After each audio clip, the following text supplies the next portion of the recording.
آج ہم ایک ایسی کہانی پر بات کرنے والے ہیں جو صرف ایک جانور کے بچ جانے کی کہانی نہیں بلکہ ایک پورے بر اعظم کے دل کی دھڑکن کو واپس لانے کی کہانی ہے۔ یہ امریکی بائسن کی داستان ہے، ایک ایسی نسل جسے ہم نے تقریباً ختم ہی کر دیا تھا، اور پھر جب اسے واپس لانے کی کوشش کی تو اس کے نتائج نے سچ میں پوری دنیا کو حیران کر دیا۔ یہ اس بات کا ثبوت ہے کہ فطرت کے اندر خود کو ٹھیک کرنے کی کتنی زبردست طاقت ہے، اگر اسے صرف ایک موقع دیا جائے، اگر اس کے ایک کھوئے ہوئے معمار کو واپس اس کی جگہ پر لا کھڑا کیا جائے۔ تو آئیے اس میں گہرائی سے اترتے ہیں۔ ذرا تصور کیجئے ایک ایسی زمین جو بالکل بنجر ہو چکی ہو، جہاں زندگی کا کوئی نام و نشان نہ ہو، جہاں کی مٹی اتنی سخت ہو کہ بارش کا پانی جذب کرنے کے بجائے اسے اوپر سے ہی بہا دے، جہاں زمین کے نیچے پانی کی سطح ہر سال خطرناک حد تک گرتی جا رہی ہو۔ اب اگر کوئی آپ سے کہے کہ یہی زمین بغیر کسی جدید ٹیکنالوجی کے صرف 1.5 سال میں سرسبز و شاداب ہو سکتی ہے، تو کیا اس بات پر یقین آئے گا؟ یہی وہ سوال تھا جس نے ٹیکساس میں کیے گئے ایک بہت بڑے ماحولیاتی تجربے کے بعد دنیا بھر کے ماہرین کو چکرا کر رکھ دیا تھا۔ یہ کوئی چھوٹی موٹی تبدیلی نہیں تھی، یہ ایک مکمل انقلاب تھا، اور اس کے پیچھے کا راز ایک ایسے جاندار میں چھپا تھا جسے ہم تقریباً کھو ہی چکے تھے۔ اچھا، اب یہ جو ہنسا آپ دیکھ رہے ہیں نا، 65%، یہیں سے کہانی اصل میں دلچسپ ہوتی ہے۔ یہ وہ ناقابل یقین اضافہ ہے جو ٹیکساس کے اس منصوبے میں پودوں کی کوریج میں دیکھا گیا۔ صرف 18 مہینوں میں وہ زمین جو پہلے صرف 30% ہریالی پر مشتمل تھی، اب 65% سے زیادہ سرسبز ہو چکی تھی۔ یہ اتنی بڑی تبدیلی تھی کہ اسے خلا سے سیٹلائٹ تصاویر میں بھی صاف صاف دیکھا جا سکتا تھا۔ جب ناسا کے محققین نے یہ ڈیٹا دیکھا تو انہیں لگا کہ ان کے کمپیوٹرز میں کوئی خرابی ہے۔ ان کے سارے ماحولیاتی ماڈلز چیخ چیخ کر کہہ رہے تھے کہ اتنی تیزی سے بحالی ہو ہی نہیں سکتی، لیکن یہ کوئی غلطی نہیں تھی، یہ فطرت کا ایک معجزہ تھا جو ان کی آنکھوں کے سامنے ہو رہا تھا۔ اور بات صرف زمین کے اوپر کی نہیں تھی، زمین کے نیچے تو ایک اس سے بھی بڑا معجزہ ہو رہا تھا۔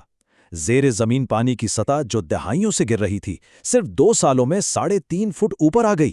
یہ تو تمام توقعات کے بالکل برعکس تھا۔ سائنسدان تو سوچ رہے تھے کہ ہزاروں بڑے جانوروں کو اس خشک زمین پر چھوڑنے سے پانی کا استعمال بڑھے گا اور پانی کی سطح مزید نیچے جائے گی، لیکن ہوا اس کا بالکل الٹ۔ زمین ایک سوکھے ہوئے اسپنج کی طرح پانی کو جذب کرنے اور اسے سنبھال کر رکھنے کی اپنی کھوئی ہوئی صلاحیت دوبارہ حاصل کر رہی تھی۔ یہ کیسے ہو رہا تھا؟ یہ اب بھی ایک معمہ تھا۔ تو اس ناقابل یقین تبدیلی کے پیچھے آخر کون سی جادوئی ٹیکنالوجی تھی؟ کوئی جدید آبپاشی کا نظام؟ کوئی مہنگی کیمیائی کھاد؟ نہیں، جواب اس سے کہیں زیادہ آسان اور گہرا تھا۔ یہ سب کچھ صرف ایک چیز کی وجہ سے ہوا، ایک ایسی کڑی جو اس ماحولیاتی نظام سے 1 صدی سے بھی زیادہ عرصے سے غائب تھی۔ وہ گمشدہ کڑی امریکی بائسن تھا۔ یہ سمجھنے کے لیے کہ بائسن نے یہ سب کیسے کیا، ہمیں تھوڑا سا وقت میں پیچھے جانا ہوگا اور شمالی امریکہ کے ماحولیاتی نظام میں ان کے اصل کردار کو سمجھنا ہوگا۔ وہ صرف چرنے والے جانور نہیں تھے، وہ اس وسیع و عریض گھاس کے میدان کے معمار تھے، فطرت کے وہ انجینئر جنہوں نے ہزاروں سالوں تک اس زمین کو بنایا اور اسے زندہ رکھا۔ یورپیوں کی آمد سے پہلے شمالی امریکہ میں کروڑوں بائسن گھومتے تھے۔ اندازہ ہے کہ ان کی تعداد 6 کروڑ تک تھی۔ ان کے جھنڈ اتنے بڑے ہوتے تھے کہ انہیں رولنگ تھنڈر یعنی گرجتا ہوا طوفان کہا جاتا تھا، کیونکہ ان کے کھروں کی آواز میلوں دور تک سنائی دیتی تھی۔ لیکن پھر مغرب کی طرف توسیع شروع ہوئی۔ یہ صرف شکار نہیں تھا بلکہ ایک سوچی سمجھی حکمت عملی تھی جس کا مقصد مقامی امریکی قبائل کے ذریعے معاش کو تباہ کرنا تھا جو بائسن پر مکمل انحصار کرتے تھے۔ ایک امریکی فوجی کرنل کا مشہور قول تھا، ہر بائسن کو مار ڈالو جو تم مار سکتے ہو۔ ہر مردہ بائسن ایک ختم شدہ انڈین ہے۔ نتیجہ تباہ کن تھا۔ 1 صدی سے بھی کم عرصے میں 6 کروڑ کی آبادی کم ہو کر صرف چند 100 تک رہ گئی۔ یہ تاریخ کے سب سے بڑے ماحولیاتی قتل عام میں سے ایک تھا۔ ماحولیات میں ایک تصور ہے جسے کہتے ہیں کی سٹون سپیشیز۔ اس کی بہترین مثال ایک محراب کے درمیانی پتھر کی ہے۔ اگر آپ صرف اس ایک پتھر کو نکال دیں تو پوری محراب گر جائے گی، چاہے باقی تمام پتھر اپنی جگہ پر موجود ہوں۔ بائسون شمالی امریکہ کے گھاس کے میدانوں کی وہی کی سٹون سپیشیز تھے۔ وہ صرف اس نظام کا حصہ نہیں تھے بلکہ وہ اس نظام کو تھامے ہوئے تھے۔ ان کے بغیر پورا ماحولیاتی نظام بکھرنے لگا، اور جب اس معمار کو ہٹا دیا گیا تو پریری کا میدان بکھرنا شروع ہو گیا۔ زمین پر مویشیوں کو محدود علاقوں میں چرایا گیا جس سے مٹی سخت ہو گئی۔ مقامی گھاس کی جگہ نازک فصلوں نے لے لی۔ مٹی کا جو اندرونی نظام تھا وہ تباہ ہو گیا۔ اس سب کا نتیجہ نکلا 1930 کی دہائی کے ڈسٹ باؤل کی شکل میں، جب شدید خشکسالی اور تیز ہواؤں نے لاکھوں ایکڑ زرخیز مٹی کو اڑا کر بنجر زمین چھوڑ دی۔ یہ بائسن کی غیر موجودگی کا براہ راست نتیجہ تھا۔ زمین اپنا دفاع کرنے کی صلاحیت ہی کھو چکی تھی۔ تو اب ہم اس راز کو حل کرنے کے لیے تیار ہیں کہ بائسن نے ٹیکسس میں وہ معجزہ آخر کیا کیسے تھا؟ ان میں ایسی کیا خاص بات ہے؟ آئیے دیکھتے ہیں کہ یہ فطرت کے انجینئرز اپنا کام کیسے کرتے ہیں۔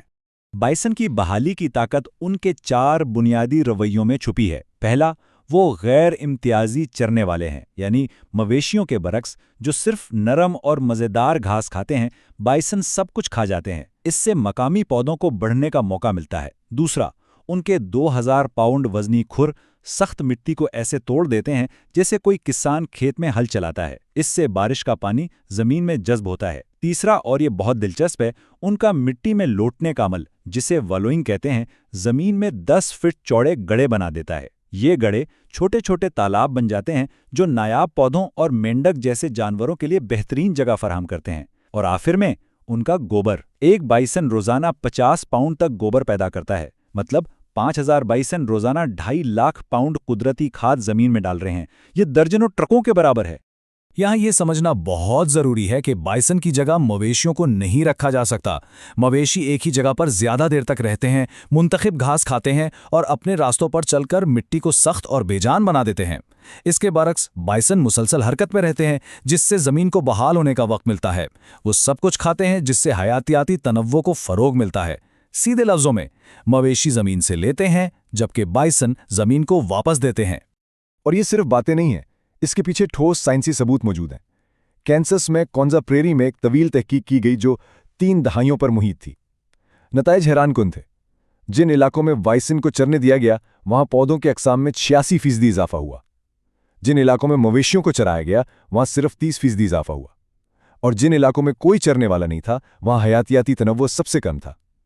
یہ ڈیٹا شاندار طریقے سے واضح کرتا ہے کہ بائسن کا مالیاتی کردار بے مثال ہے۔ لیکن بائسن کا اثر صرف مٹی اور گھاس تک محدود نہیں ہے۔ ان کی واپسی ایک زنجیری ردعمل شروع کرتی ہے جو پورے ماحولیاتی نظام کو ٹھیک کرتا ہے۔ آئیے دیکھتے ہیں کہ یہ کیسے ہوتا ہے۔ سب سے حیران کن نتائج میں سے ایک موسمیاتی تبدیلی کے خلاف جنگ سے متعلق ہے۔ ٹیکسس منصوبے کے محققین نے اندازہ لگایا کہ 1.5 لاکھ ایکڑ پر موجود بائسن کا یہ ریوڑ سالانہ تقریباً 75,000 ٹن کاربن جذب کر رہا ہے۔ یہ 16,000 کاروں کو سڑک سے ہٹانے کے برابر ہے۔ یہ اس لیے ممکن ہے کیونکہ مقامی پریری گھاس کی جڑیں 10 فٹ تک گہری ہوتی ہیں۔ جب بائسن کی وجہ سے یہ گھاس پھولتی ہے تو یہ فضا سے کاربن ڈائی آکسائڈ کھینچ کر اسے اپنی جڑوں اور مٹی میں محفوظ کر لیتی ہے۔ اس طرح بائسن صرف زمین کو ہی نہیں بلکہ آب و ہوا کو بھی ٹھیک کر رہے ہیں۔ اور اس سے ایک لہر کا اثر پیدا ہوتا ہے۔ جب بائسن واپس آتے ہیں تو ان کے بچے شکاریوں جیسے کویوٹ اور سنہری عقابوں کے لیے خوراک کا ایک نیا ذریعہ بن جاتے ہیں۔ کیڑوں کی 300 سے زیادہ اقسام واپس آ جاتی ہیں جو پرندوں کی آبادی کو سہارا دیتی ہیں۔ اور سب سے اہم بات، مقامی امریکی قبائل کے لیے جن کے لیے بائسن یا بفیلو ایک مقدس جانور ہے، ان کی واپسی ایک گہرا ثقافتی اور روحانی احیاء ہے۔ یعنی ایک نو کی واپسی پورے ماحولیاتی نظام اور کمیونٹی کو شفا بخشتی ہے۔ بائسن کی بحالی کی کہانی کامیابیوں سے بھری ہے، لیکن تصویر اتنی سادہ نہیں ہے۔ اس کے مستقبل کو پیچیدہ چیلنجز اور اہم سوالات کا سامنا ہے۔ یہ کہانی 2 قسم کے بائسن کے بارے میں ہے۔ ایک اہم نقطہ معیشت کا ہے۔ اگرچہ ماحولیاتی فوائد واضح ہیں، لیکن 2022 میں کیمبرج یونیورسٹی پریس کی ایک تحقیق نے یہ نتیجہ اخذ کیا کہ بائسن کی بحالی کا مقامی معیشتوں جیسے ملازمتوں یا آمدنی پر کوئی قابل ذکر مثبت اثر نہیں پڑا۔ یہ اس خیال کو چیلنج کرتا ہے کہ بائسن کی واپسی خود بخود دیہی علاقوں میں معاشی خوشحالی لائے گی۔ یہ ایک یاد دہانی ہے کہ ماحولیاتی بحالی اور معاشی ترقی ہمیشہ ایک ساتھ نہیں چلتے۔ اور یہ ہمیں جدید بائسن کی کہانی کے سب سے بڑے تضاد کی طرف لاتا ہے۔ آج تقریباً 95% بائسن جنگلی ماحولیاتی انجینئر نہیں ہیں جو پریری کو بحال کر رہے ہیں۔ وہ تجارتی مصنوعات ہیں جنہیں گوشت کی صنعت کے لیے فارموں پر پالا جاتا ہے۔ صرف 5% بائسن ہی جنگلی ہیں اور وہ ماحولیاتی کردار ادا کر رہے ہیں جس کے بارے میں ہم نے بات کی ہے۔ بائسن کی واپسی ایک کامیابی ہے، لیکن یہ زیادہ تر ایک تجارتی کامیابی ہے۔ وہ جانور جو کبھی ایک پورے براعظم کو تشکیل دیتے تھے، اب زیادہ تر ایک سپر فوڈ کے طور پر فروخت ہو رہے ہیں۔ تو اصل بات یہ ہے، ہم جانتے ہیں کہ بائسن میں بنجر زمینوں کو زندہ کرنے، حیاتیاتی تنوع کو بحال کرنے اور یہاں تک کہ موسمیاتی تبدیلی کا مقابلہ کرنے کی طاقت ہے۔ سائنس واضح ہے، لیکن کیا ہم بحیثیت معاشرہ ان ماحولیاتی انجینئروں کو جگہ دینے کے لیے تیار ہیں؟ کیا ہم مویشیوں پر مبنی معیشت اور نجی زمین کی ملکیت کے چیلنجوں پر قابو پا سکتے ہیں تاکہ ان شاندار جانوروں کو وہ کام کرنے دیا جائے جو وہ بہترین طریقے سے کرتے ہیں؟ بائسن تیار ہیں،